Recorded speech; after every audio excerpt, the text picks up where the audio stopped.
Sonnet 107 by William Shakespeare, 1564 to 1616.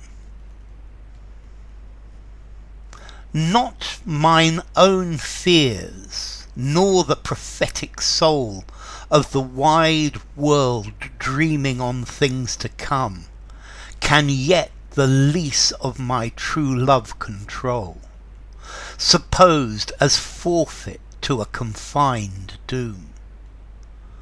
The mortal moon hath her eclipse endured, and the sad augurs mock their own presage. Incertainties now crown themselves assured, and peace proclaims olives of endless age. Now with the drops of this most balmy time my love looks fresh, and death to me subscribes, since, spite of him, I'll live in this poor rhyme, while he insults o'er dull and speechless tribes, and thou in this shalt find thy monument, when tyrants' crests and tombs of brass are spent. Okay, this is a sonnet by William Shakespeare, the Bard of Stratford upon Avon. In this sonnet, he's looking at his love for the fair youth, and he's thinking about the future and immortalization, and the fact that his love for the fair youth will continue forever, because it's immortalized in these sonnets that Shakespeare has written about him. And despite the fact that nobody thought that this relationship would last, yes, relationships break up. Nothing is immortal. Not even Queen Elizabeth, who the Queen was immortal, and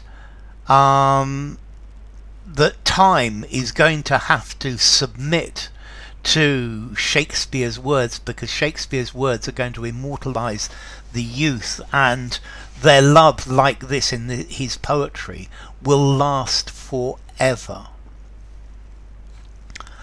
So, not mine own fears, so my fears, nor the prophetic soul of the wide world dreaming on things to come, can yet the lease of my true love control. So can control the lease, the length of duration of my love for the fair youth. So not even my own fears, my own insecurities, or the prophecies of the world dreaming about what's going to happen in the future can control how long my love for the fair youth is going to last.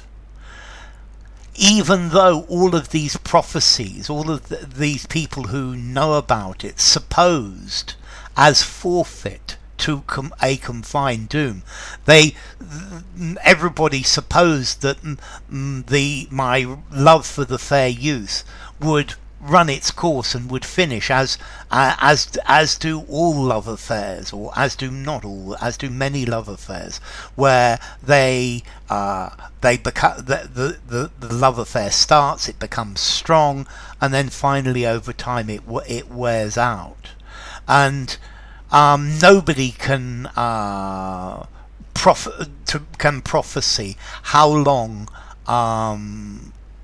his love will last. This is building up to say that it's going to last forever, because it's written in his poetry, and this is saying that the world, not even my own fears nor the world, can control how long my love is going to last.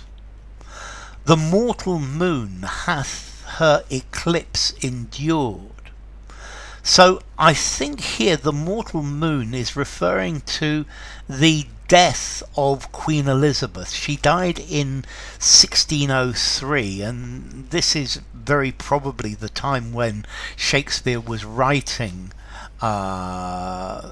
this poetry. And the sad augurs mock their own presage.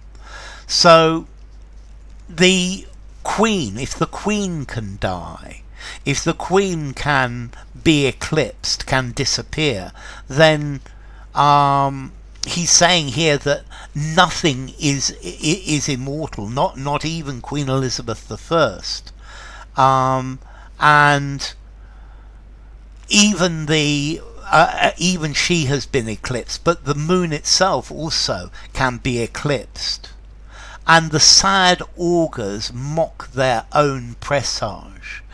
Okay, and the prophets now are refuting, are rejecting their own predictions.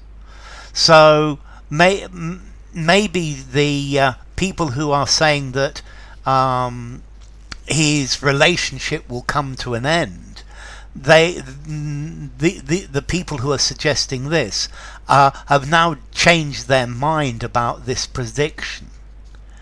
Incertainties now crown themselves assured, and peace proclaims olives of endless age. Now I have a feeling this is now talking about the succession of Queen Elizabeth I, and there was uncertainty about who was going to come after her, as she had no children, and there was not a clear heir. But then James I was crowned, James I of England and Scotland, and maybe this took away the uncertainty, and uncertainties now appear to be certain. So maybe the certainty that the relationship between he and the youth was going to break up now seems not to be true, because uncertainties now appear to be certain. People were uncertain how it would last, but Shakespeare is certain that it will last forever. And peace brings eternal olive branches. Okay, and peace proclaims olives of endless age. So the crowning of James I brought peace between England and Scotland, and brought peace to the land, and this is the olives, the olive branch, which is the symbol of peace. And peace proclaims olive of endless age. And I think here he's echoing the fact that his relationship, his love for the fair youth, will be at peace and will go down the endless ages.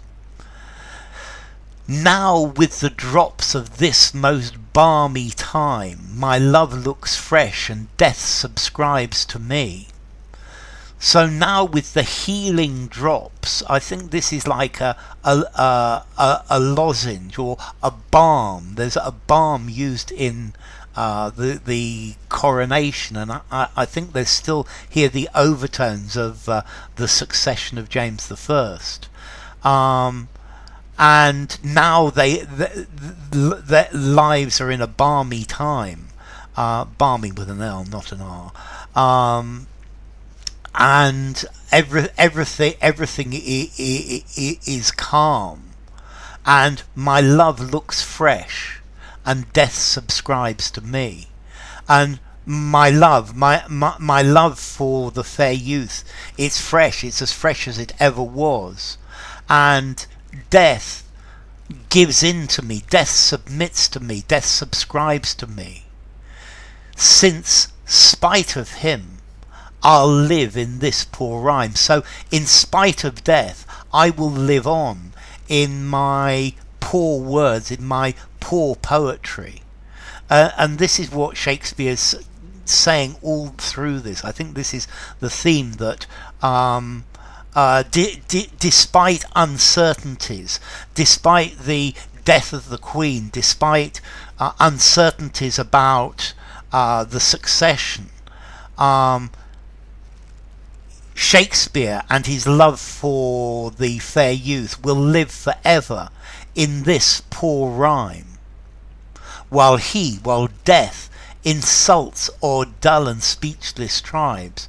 So while death is the ruler over many boring and speechless tribes, over people who don't have poetry written about them, over groups who are boring and without the words of a poet.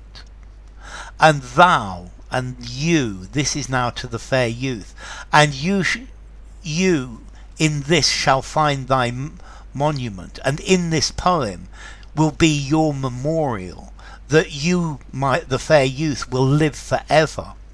When kings' crests and when tyrants' crests and tombs of brass are spent, when monuments to kings and tombs have all worn away to nothing, but my words will still live on, and my love will still live for the fair youth, and both you and I will live together eternally in my poetry. And I think that's the idea. So enough. If you enjoyed the video, give it a rating, subscribe to my channel, and I'll see you soon. Bye for now. Sonnet 107 by William Shakespeare.